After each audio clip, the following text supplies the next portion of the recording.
Hello everyone, thank you so much for joining me here today. If you're new, I'm Amanda. Welcome to the channel where we are all about shattering the mental health stigma. If you haven't already, make sure you make sweet, sweet love to that subscribe button so you're not missing any of these reactions, any of my vlogs about my mental health journey, or any of my celebrity interviews about their mental health journeys.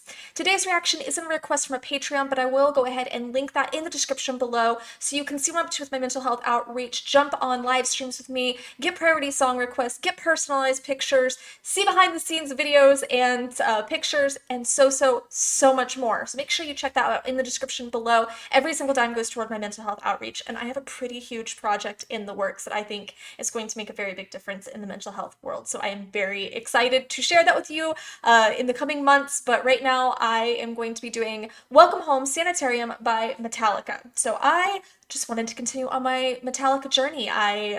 I got great feedback from my Fades Black reaction, and I really enjoyed it because it allowed me to just release some emotions based on a situation that I have been dealing with, and it was very raw at the time that I reacted to that. So it was nice to just be able to process some of that. So I don't know what to expect, but I'm no stranger to Metallica, and I'm just gonna dive right on in. So Welcome Home Sanitarium by Metallica, let's go. C'est parti!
That's so heartbreaking because I was labeled several different things over the course of my life and my mental health journey. First, it was bipolar, then it was generalized anxiety, then it was borderline personality disorder. I had several different diagnoses, and I know I didn't have them all. I could understand borderline personality disorder, but the other ones didn't seem to really match. But I feel like there is this image that people have when they think of having a mental illness, and they think of the person that's in a cuckoo house somewhere, in a straitjacket rocking back and forth, and that's not always what mental illness looks like. But when somebody does have symptoms of depression or anxiety, it can seem crazy to people on the outside, and it can be very difficult for them to understand how to respond, what you need in that moment, and that's really hard for a lot of people. But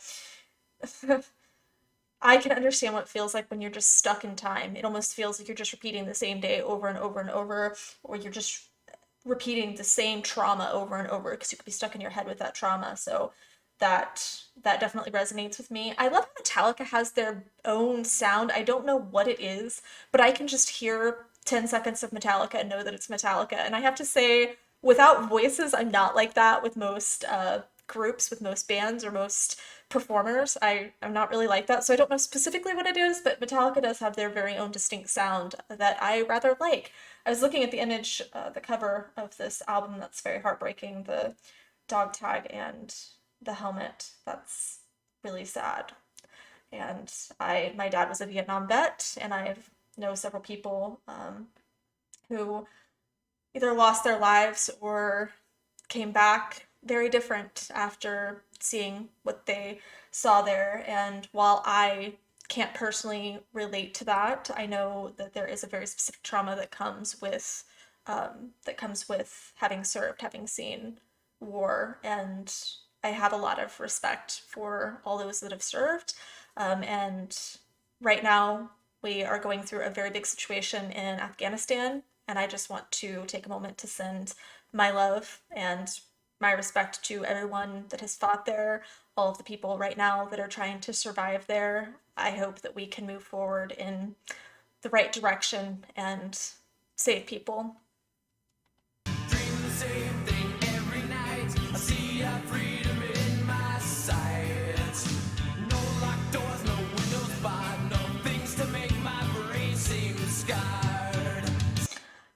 I I've actually been having a recurring nightmare for the past couple of weeks that's been messing with me because the aforementioned trauma that I've been dealing with, the situation I've been dealing with, I keep having this repetitive nightmare and I just feel so stuck in it. And during my waking time, I am for the most part okay. I'm handling things all right, but I just keep having this nightmare and it's like I can see everything I want right there. I can see the healing, I can see everything, and it's just like a carrot in front of my face.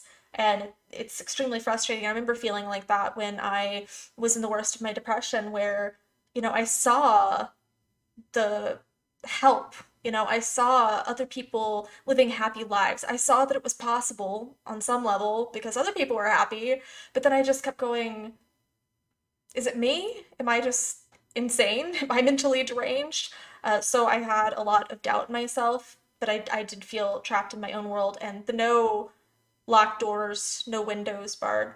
Uh, that made me again think of Lucifer and the whole concept of a hell loop, that you're stuck in your own hell loop that you're perpetuating, and there's no uh, locks or anything, there's no bars. You can leave whenever you want, but our own guilt and trauma traps us there. In this case, I'm assuming that it's talking about a mental institution sanitarium. I'm assuming it's talking about a mental institution, someone being trapped in that sort of situation. Seem scarred.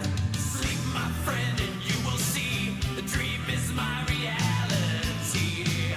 They keep me locked up in this cage, kept the scenes while my brain says free. I'm gonna rewind, don't worry. I'm learning, I will rewind there. I feel like the being put under other people's expectations. That's how I felt like I was in this cage, because I felt like I had these other people's expectations on me, and then I was just locked in this cage, and it made me so angry. And in my most recent relationship was like that, where I thought that I was okay, but that person kept saying, "Well, you still have these issues, and you still have these issues," and I'd worked so hard to make so much progress to keep being told, "Well, they never said you're crazy," but that's how my mind perceived it, is that they were saying I was crazy. And then I would get extremely angry and I would rage because I'm going, but I'm not, like, I'm not crazy. I'm just struggling. Why can't you see that? So I often felt very frustrated by that. While my brain says free.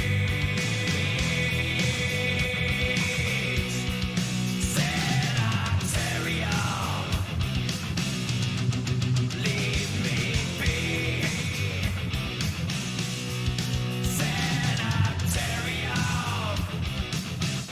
Just leave me alone.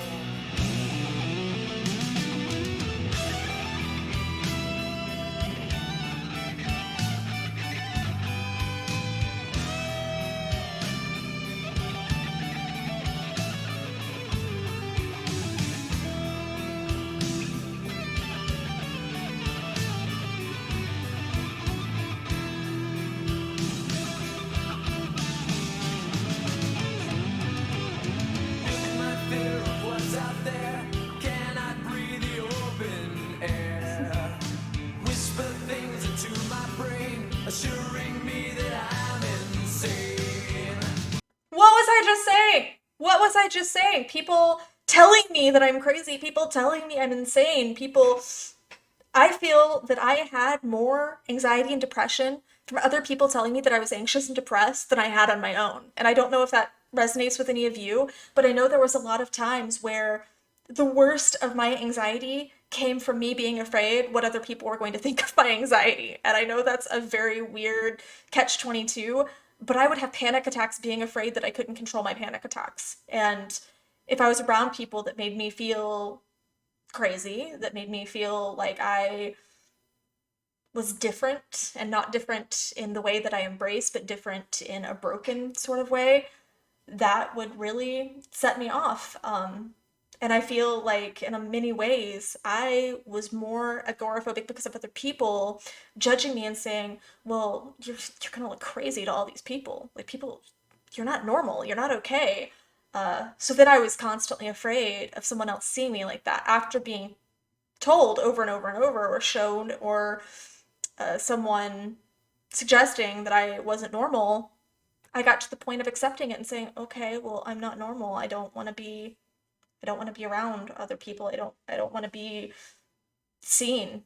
And there was a point where I just kind of tried to become invisible because I didn't want other people to see my shadow or my devil face. Continue on the loose for um, references. But yeah, there was a time where I literally could not go outside. I could not drive more than a couple miles from my house because my agoraphobia was so bad, because I just was terrified of people judging me. I was terrified of other people thinking I was crazy, or if I told somebody and they just shut me out, which happened many, many times in my life, believe me, where I would tell someone that I was struggling and they would confirm my worst fears of abandonment, and then I would feel lost all over again.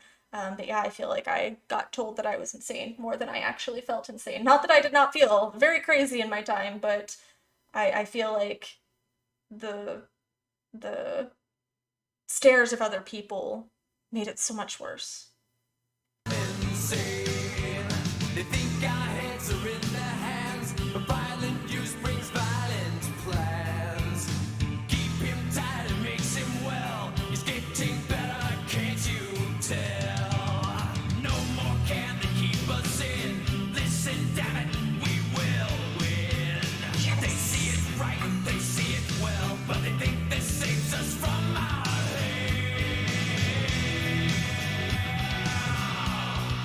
Okay, I had to wait till that transition there was mostly over. I loved it because it just was and it was letting out that energy, and ooh, I there came a point, and I don't know how many of you are familiar with my story, but for those of you that are not, when I came off the ledge in Canada and I came back, I went to a mental health professional and I said, look, I almost lost my life to suicide a couple days ago. This is where I'm at, but I want to get better. Like, I want to be happy. That was my words. I want to be happy, because I feel like the treatment goal was never happiness. It was just, well, don't kill yourself on my watch.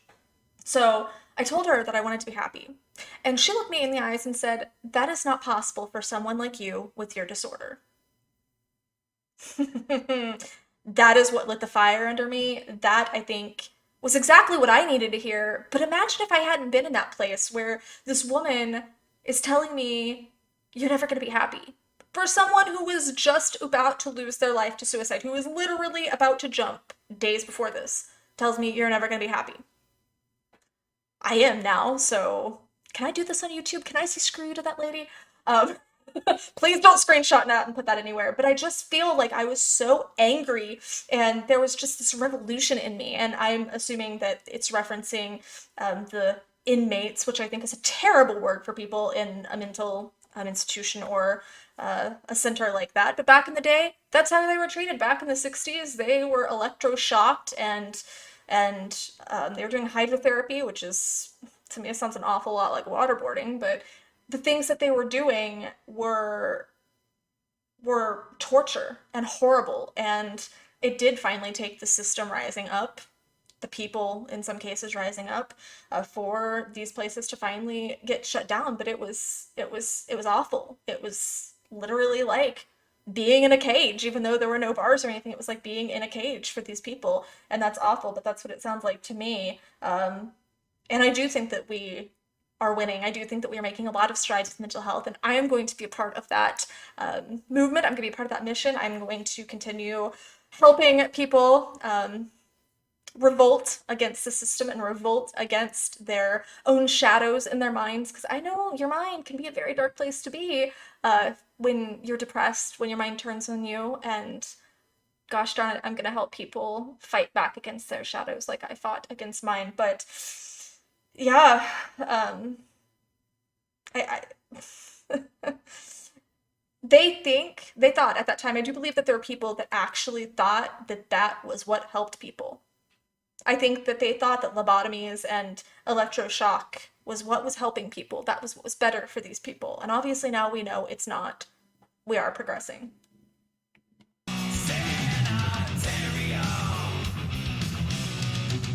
Leave me be. Sanitarium. Just leave me alone. Sanitarium. Just leave me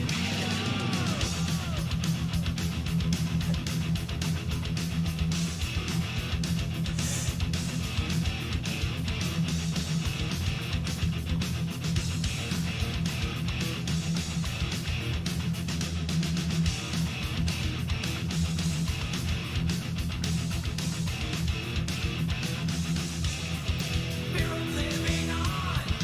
Niggas getting restless now. Mutiny in the air. Got some death to do.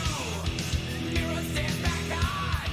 Kill is such a friendly word. Seems the only way for reaching out again. I loved that yell right there.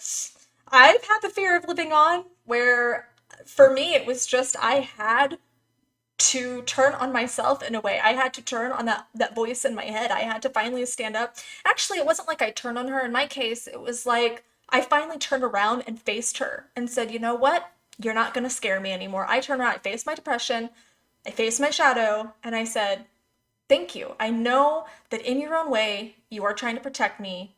I'm going to do this on my own now." And that was kind of the moment where I started taking control and started making changes in my life. I ended up getting decertified as having a serious mental illness, which was something that every professional I'd ever come in contact with told me was absolutely impossible. I did it without medication. I did it on my own.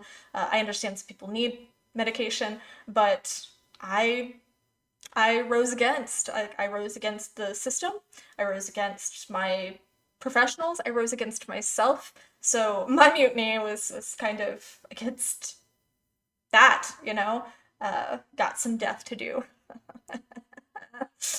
There's a part of me that imagines the inmates of the sanitarium just turning the place into the Belko experiment, or what was I never saw the original movie that was based on, where they put all the, I guess it's kind of like the Hunger Games, where they put all the kids in the island and let them kill each other. But I imagine like the Hunger Games. I imagine these people in a sanitarium in like a Hunger Games kind of situation, just turning on the man. And in a way, I think that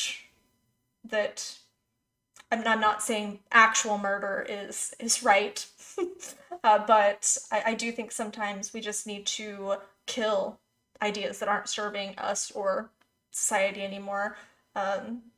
Kill can be a friendly word, and I don't think that it's necessarily literal, but sometimes we need to die metaphorically to start again. I had to start my life pretty much from scratch to get to where I am now. Yeah.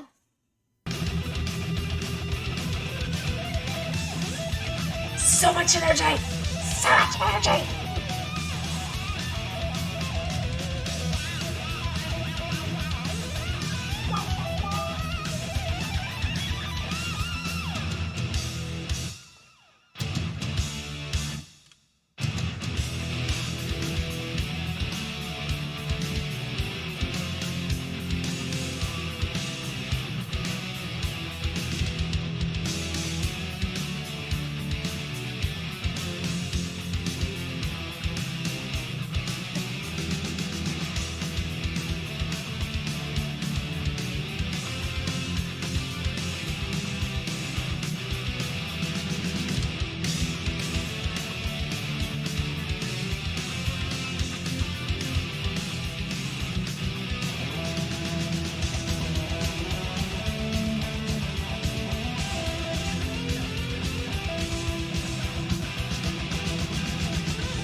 down.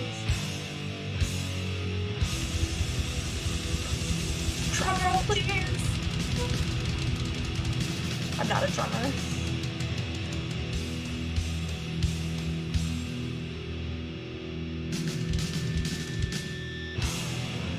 I just knew that was coming. Never heard that song in my life, but I just totally knew that was the end was going to be that last beat. Oh my goodness. Um, like I said, I think that the term mental illness gives people an image in their head, and I feel that that was referencing this a lot, you know. But I also think that sanitarium, in a way, was metaphor for society, you know, that different is seen as scary, and I often feel like I don't want to show my true self to other people. That's how I felt for a long time. Obviously, here I am, crazy and all, the good, the bad, and the crazy, as I like to say, here on the internet for everyone to see. But I love that now. I love me, and I want to share that with the world and show people that mental illness isn't always a straitjacket and smashing things in a padded room. You know, I guess there's not really anything to smash in a padded room. Smashing yourself against the wall of a padded room. There's so many different faces of mental illness. And even if you are at a point of breaking things, even if you are at a point of screaming, of having a meltdown, that doesn't make you any less worthy. That doesn't make you crazy, even. That just means that you need help, be that help from yourself and making changes, be that professional help, be that changing your environment or changing the people that you're around. Because I'd say before you diagnose yourself with depression, make sure that you're not surrounded by a-holes. Because if you're in a toxic situation or you're with someone, if you do have a mental illness or you struggle with mental health and you're with someone who isn't conducive to that, who doesn't understand, who doesn't know how to de escalate, who doesn't know how to manage that with you as a partnership, then you're gonna feel crazy and it's gonna be much more difficult for you. But the imagery of that was really hard for me because I mean, I have watched documentaries about how mental institutions used to be back in the day, and not that they're super great now, from what I hear, but we've made strides, and there are places where you can go that are much more positive and that don't obviously don't have lobotomies and electroshock and hydrotherapy and stuff. So like I said, we've made progress there, but there are places you can go. It's just getting you away from society and getting you away from the media and getting you away from social media and getting you away from everything, having you eat healthy foods, having you get fresh air, having you get, you know, your blood moving and stuff, having you think differently, having you start changing those mindsets that aren't serving you. So, I mean, I want to change the thought process of a sanitarium, you know, to be something more positive nowadays. But in my mind, just the way they were describing it, it really brought me back to the 60s where we're torturing people because we thought that they were crazy. Um, and that's heartbreaking.